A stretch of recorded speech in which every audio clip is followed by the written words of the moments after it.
Should we get started? So, for the next 2 hours, we're going to talk about brain inflammation.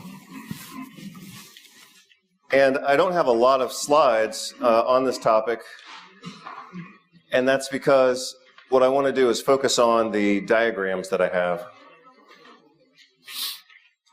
If you understand the diagrams, you'll understand everything. So we're going to focus on the diagrams. And believe it or not, even though our topic is brain inflammation, which can also be called neuroinflammation, I almost forgot that I just published an article on this topic last month. And this is it. So I published this letter in a journal called Nature Reviews Rheumatology. Probably one of the top, in my opinion, one of the top 3 journals in rheumatology. And every once in a while, what I like to do is test my ideas, and I have 2 or 3 ways of testing my ideas. One is to teach, like students, because they're always critical and they're always looking for something to complain about. So if I teach to students, then somebody will complain about something, and that's a way for me to test my ideas. The other way is giving presentations like this, because usually somebody will say they disagree or something like that, and we can try to figure out what's right and what's wrong. And the other way that I test my ideas is I publish them in big journals like this, every once in a while. So the advantage to publishing in big journals like this one is it's a way, like I said before, it's a way to test my ideas and see if I can get them past a certain level of critique. But the problem with publishing in journals like this is that they usually don't provide much space. So I don't know how many of you are familiar with Noam Chomsky in the United States. Maybe most of you. Noam Chomsky is a linguist, and he talks about argument and like the structure of arguments. Well, one of the ways to win an argument is to simply limit the amount of time that you give your opponent. And that definitely occurs in science, because we all, like, the big journals always put limits, right? You only have so much space, you can only use so many citations. So that's one of the ways that they're able to win their arguments. And most big journals are friendly towards drug companies. So they tend to want to support and publish big articles from drug companies. And maybe some of you know why that is. It's because if they publish an article that's friendly to the drug companies, then the drug companies will buy reprints of the article and distribute those to doctors. So it's a way that the journal makes money, is by publishing articles that they know they can sell to the drug companies, right? Well, because that's why they don't want to publish on nutrition, because nutrition companies won't do the same thing. Nutrition companies won't buy an article and send it to doctors. But the drug companies do it all the time. So part of what I do is when I see something that I don't like, I sometimes try to write a rebuttal to it, like I did with this article. And the reason that that's relevant for today's conversation is that, as I'm sure many of you know, what we see in science these days is contamination of that science and twisting of science so that it promotes a certain model of disease, which, of course, then sells more drugs and keeps people dependent. And I think diabetes is a great example of that. I think the cause and cure of diabetes is very straightforward. but people have to remain, the population has to be confused, right? Otherwise, they would cure their own problems and they wouldn't be dependent on drug companies. This is our after lunch chat. But another really great example of the exploitation of science is in fibromyalgia. It's perfect. Fibromyalgia, in my opinion, has been completely hijacked by the drug companies. And this article represents some of that conversation. So what I find with fibromyalgia is that by far, perhaps 100%, of the review articles are written by people who work for drug companies. And what would you expect their conclusion to be? Their conclusion of fibromyalgia is that it has no identifiable cause, that these patients have what's called central sensitization, which means that they have altered perception of pain signals within their brain, which causes them to be extra sensitive to pain. And because fibromyalgia has no cause that's been identified, and because these patients have this central sensitization problem within their brain, therefore, these patients must be on drugs for the rest of their life, right? That's the conclusion that they want to arrive at. And that's the conclusion to which they arrive. So I'm just giving you a little bit of background. I think fibromyalgia has been completely hijacked by the drug companies. And to give you an example of that, other than what I already mentioned, which is most of the articles are sponsored by drug companies, is that this article that I wrote, and this is not even a month old. I just published this last March 3rd is when this came out. So it's less than a month old. Part of the reason, the main reason that I wrote this article was because I think the other author was kind of misusing science, I would say, to promote ultimately the sales of drugs.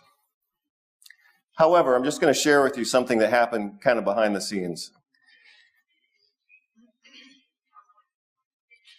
So my suspicion was that this author was misusing science, and that's still my conclusion. I mean, that is my opinion, and I'm not changing my idea on that.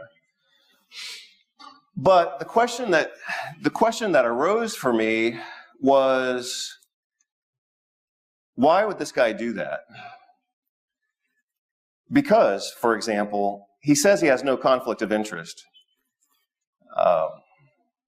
And I said, well, maybe this is this guy's opinion, and maybe his opinion is just different from mine.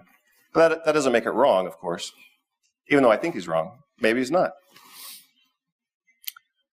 So I did some background research on the author of this original study and found out that he was paid by like maybe 4, 5, 6 different drug companies, and that he works for a medical school that just received $1 million from one of the drug companies, right?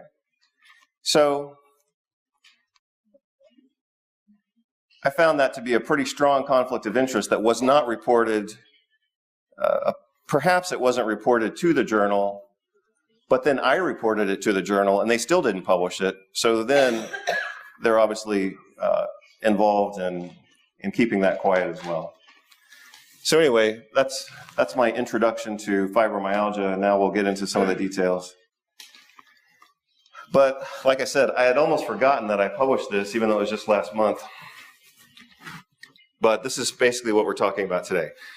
And just to go back and connect a few ideas, this is also part of the reason why I started publishing books about 10 years ago, is because to write an article in most journals, they always put space limitations. You only have the equivalent of about 5 or 6 pages at the most, and you can only use maybe whatever, so many citations depending on the journal.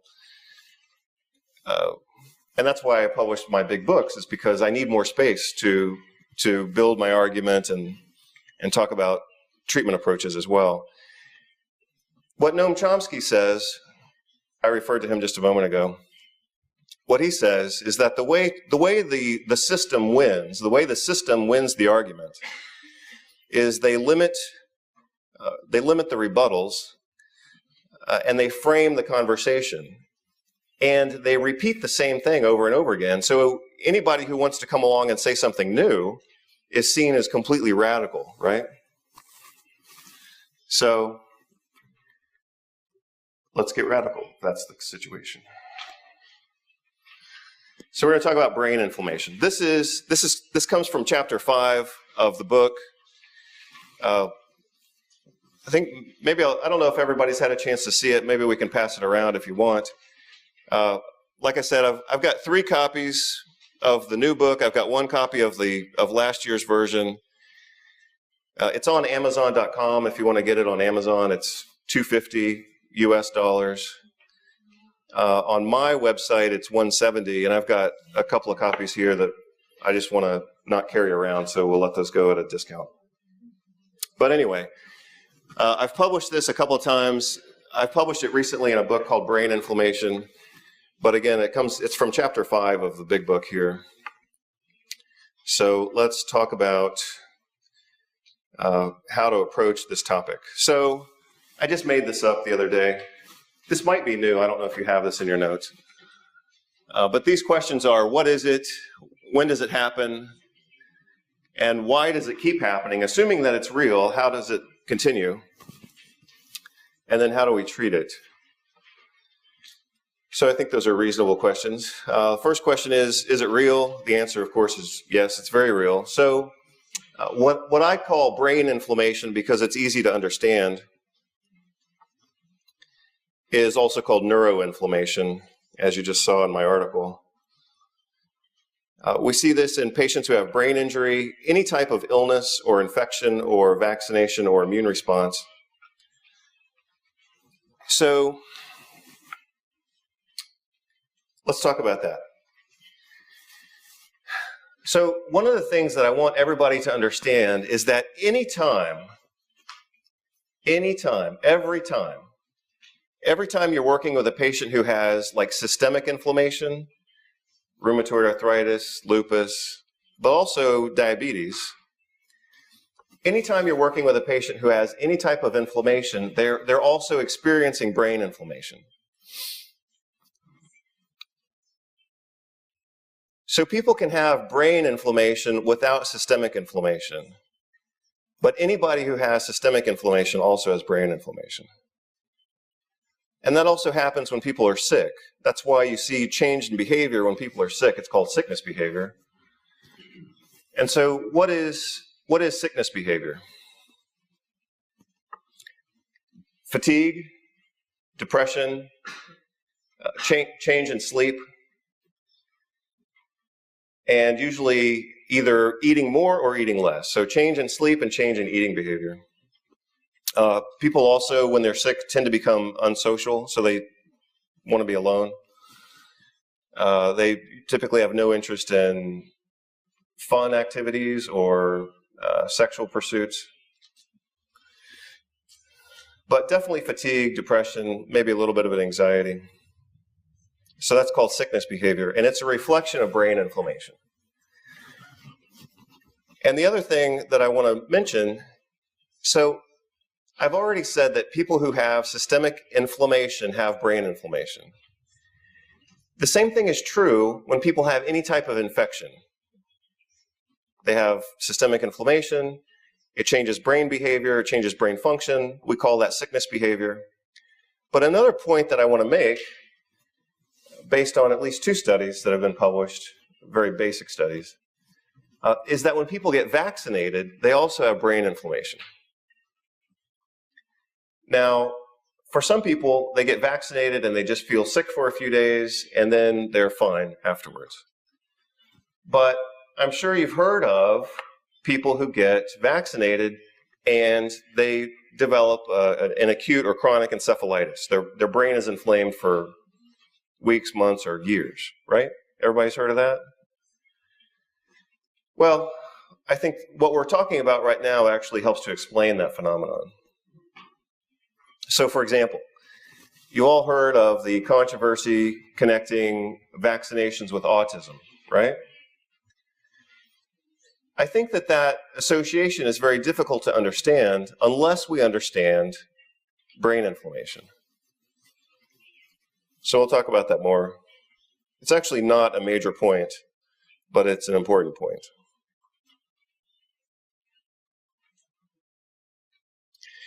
So we'll talk about a group of cells in the brain called microglia and glial cells. It ultimately becomes a self-perpetuating cycle.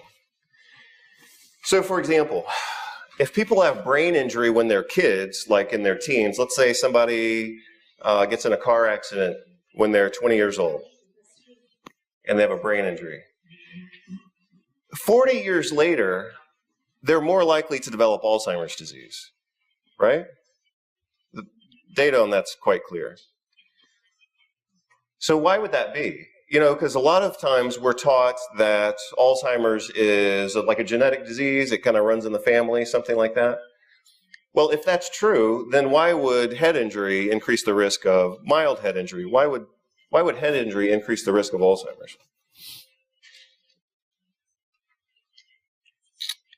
We're going to go through this page at the end as well, so I don't have to cover everything right now. So we're going to talk about this picture quite a bit as we go through. Like this is the main take-home message of today. This one page, but we'll go through that kind of piece by piece. I published another short article on this topic last year related to fibromyalgia. It's available online for free if you have interest.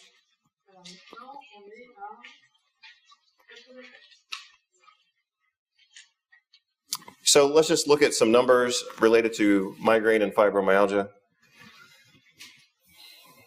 Migraine affects approximately 13% of the international population.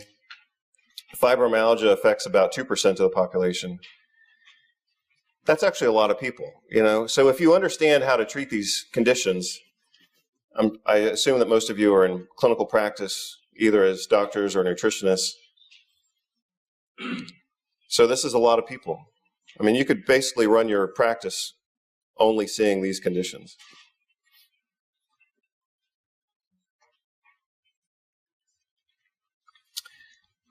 And we also see some associations with other conditions, not only fibromyalgia and migraine, but also chronic fatigue syndrome, irritable bowel syndrome, multiple chemical sensitivity, and interstitial cystitis, which is another variant of irritable bowel syndrome. All right, so this is a great diagram here. So let's talk about central sensitization, right? So the drug companies want you to believe that chronic pain is a result of central sensitization. Okay? That's what gets published in the research. That's what gets published in the review articles, that chronic pain is a result of central sensitization. And in my opinion, that is correct. I agree with it. The difference is that they say that central sensitization has no cause, no known cause, and I completely disagree with that.